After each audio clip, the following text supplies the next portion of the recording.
এক ব্যক্তির স্ত্রী ৪৫ বছর বয়সে মৃত্যু হলো।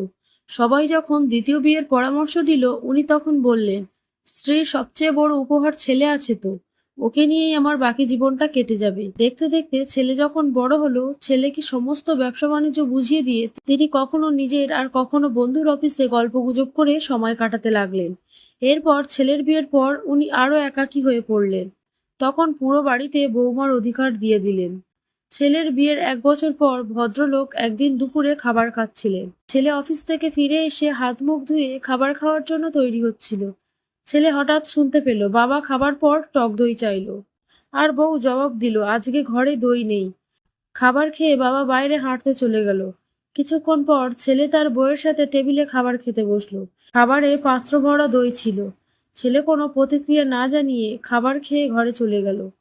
কিছুদিন পর ছেলে হঠাৎ বাবাকে বললেন, আজ তোমাকে কোর্টে যেতে হবে। বাবা বললেন, হঠাৎ কোর্টে যাব কেন? ছেলে উত্তর দিল, কারণ আজ আমার বিবাহ হচ্ছে। বাবা আশ্চর্য হয়ে ছেলের দিকে তাকিয়ে দেখলেন। তারপর বললেন, বাবা, আমার এই বয়সে বিয়ের দরকার নেই। আর আশা করি তোমাকে এত স্নেহ দিই যে আশা করি তোমারও মায়ের দরকার নেই।